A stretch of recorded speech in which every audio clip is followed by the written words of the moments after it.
Otoritas Ibu Kota Negara atau IKN menerima 24 perjanjian investasi dan 5 nota kesepahaman dengan perusahaan asal Jepang. Perjanjian kerjasama IKN dan Jepang itu ditandatangani oleh Kepala Otorita IKN di Hiroshima, Jepang 21 Mei lalu.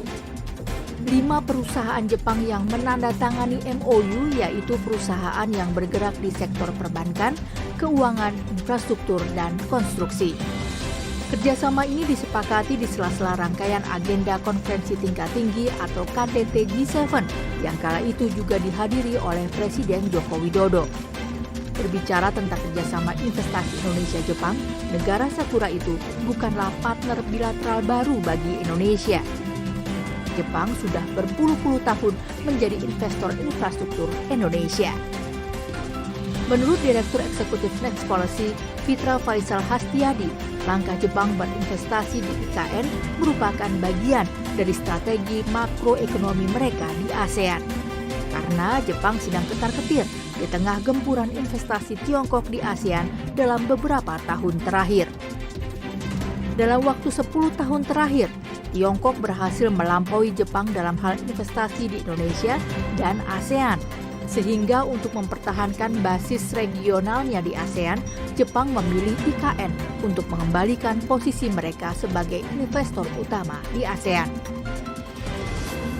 Maka ketika Jepang melakukan komitmen MOU masuk ke IKN, ini adalah bagian dari grand design Jepang untuk kemudian mengamankan posisinya di ASEAN melalui jalan Indonesia yang menjadi de facto leader dari ASEAN. Dan ketika Jepang menjadi pihak pertama yang kemudian salah satu pihak yang pertama kan untuk kemudian menandatangani komitmen atau MOU tersebut, ini akan menjadi semacam first mover advantage karena mereka sudah sekian langkah kalah dari China dalam konteks misalnya EV, electric vehicle. Ya. Menurut Fitra, meski tujuan Jepang berinvestasi adalah untuk keuntungan mereka, investasi Jepang di IKN merupakan hubungan simbiosis mutualisme bagi kedua negara. Sebab investasi Jepang dapat meningkatkan kepercayaan negara lain untuk ikut berinvestasi di IKN.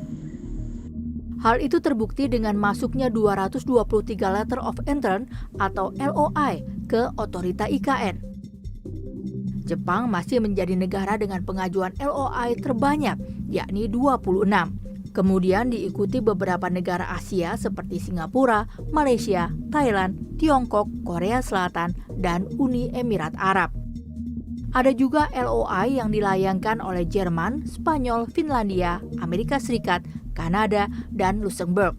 Sementara 106 sisanya berasal dari perusahaan dalam negeri.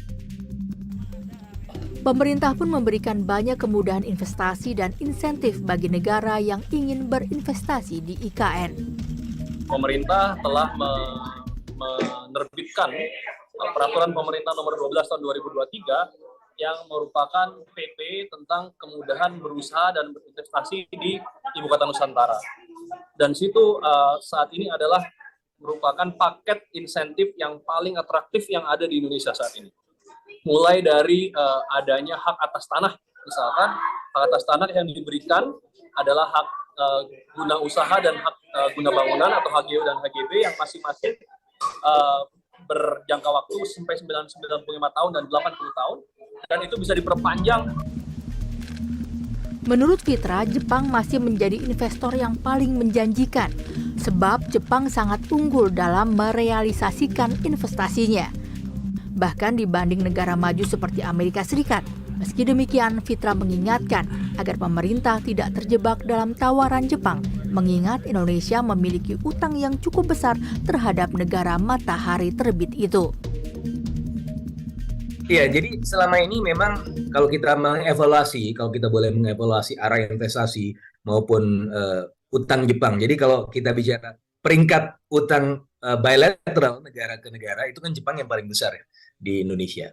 Nah, salah satu mungkin kelemahan atau hasil evaluasinya dari arah investasi atau hubungan ekonomi dengan Jepang adalah ya mereka cenderung lebih dominan ya, karena potensi keuntungannya jauh lebih banyak didapatkan oleh Jepang karena memang ya kita dalam beberapa tahun ke belakang itu agak di bawah posisinya.